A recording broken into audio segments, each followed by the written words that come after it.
Hello, and welcome to another edition of the Exit Only Theater podcast. Hey.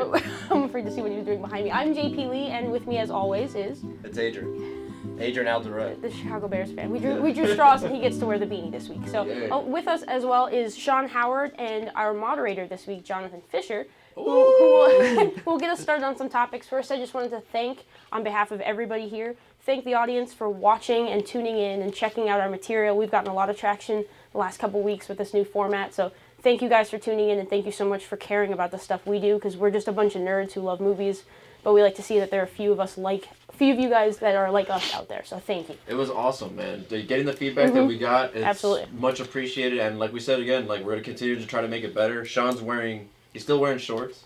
It's an improvement. Yeah, but he shaved his legs, so that's a plus. He's going to walk around much faster this time around. Isn't that It's right, aerodynamic. Yeah. Just cuts through the wind. Yeah. Well, on that note, there's not really a clean transition from that, but we're going to get over to our moderator, Jonathan Fisher, who's going to get us going on some topics this week.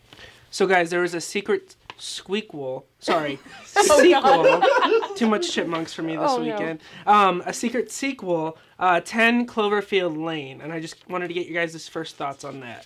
Yes, I'm glad that we brought that up. You want to start things off? I do, because it's, I never saw the original Cloverfield. Really? I'm not a fan of found footage movies other than Blair Witch. Sounds weird. This is an interesting perspective. I thought you'd seen it. I had not seen it. No pre-production meeting. Okay, go on.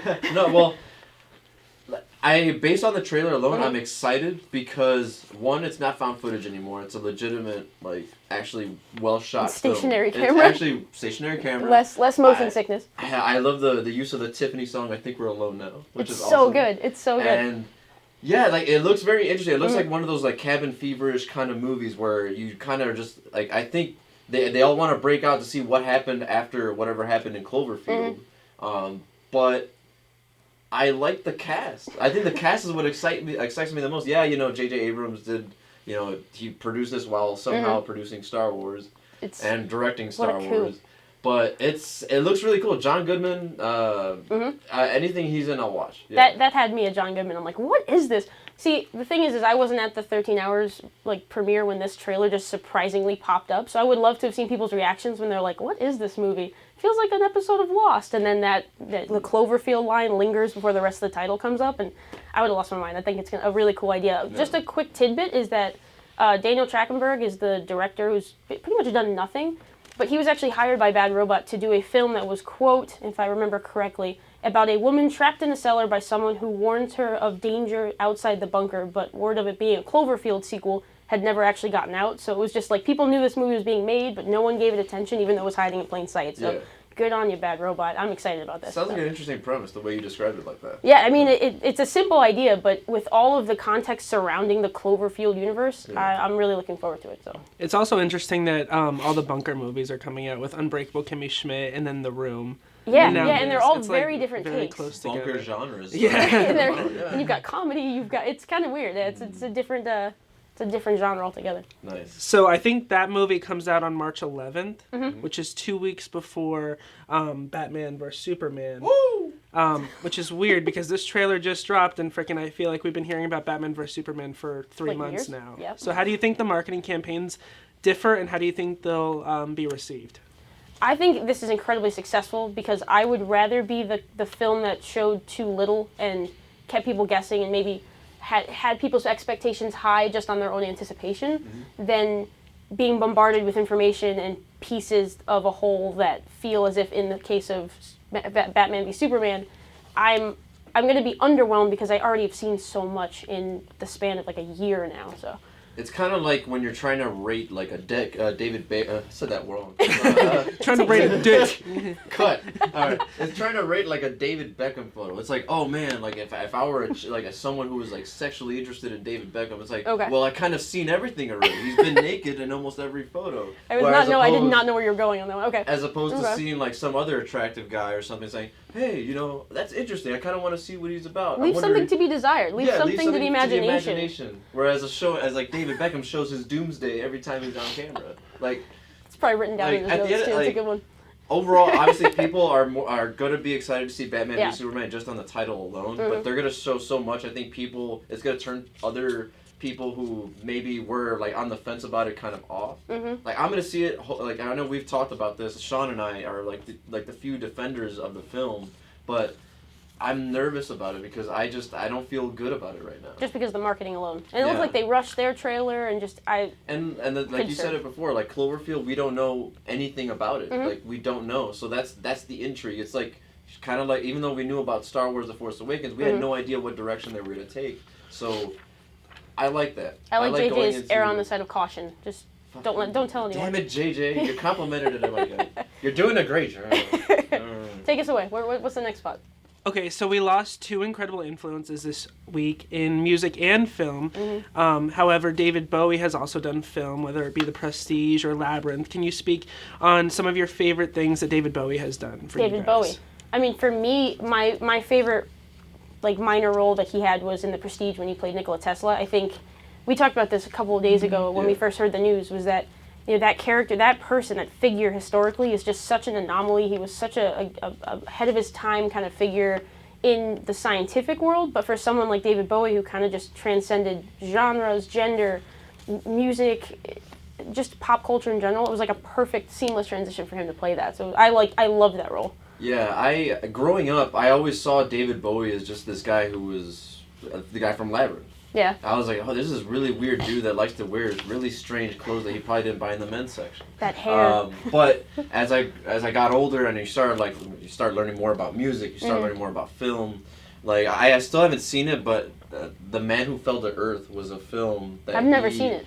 That is really highly regarded, and he stars. I think he's the title character in that, and I just appreciate that he's one of those guys that, like you said, transcends not only just like film or television. He transcends art, where he's able to influence people on through his storytelling in both film and music. So it's a sad loss because there aren't very many of those around. No, very few. Very few. So it's sorely missed. But we lost another guy this week actually. And I think last to wrap up the show, we need to talk about Alan Rickman, and he also passed away at age 69.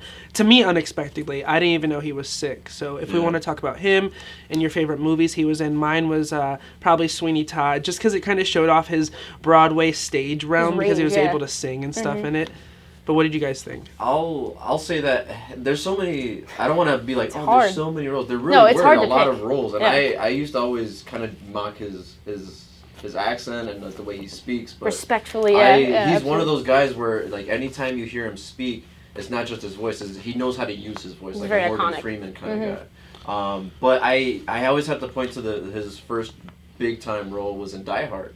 Hans Gruber. Oh, without a doubt. He was such a convincing villain, and it not only did it make like his career, but without him, you don't have the movie. You don't have Die Hard. You don't have most Bruce villains Willis for the next 15 you years. Don't. So. He was awesome, and I would say that was his most memorable role in my eyes.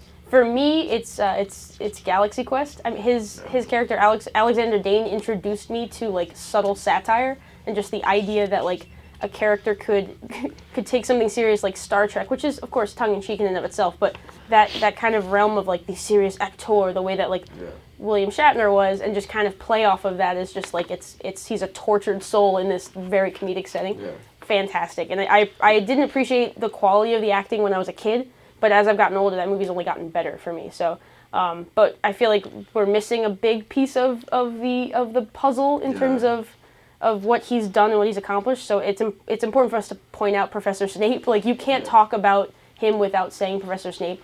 He was in 8 of the films. That character has come to, we can't say it's not a spoiler, but he's to be the good guy in a franchise where you're perceived to be the bad guy for 6 of the 7 books or 6 of the 8 movies is incredible to me.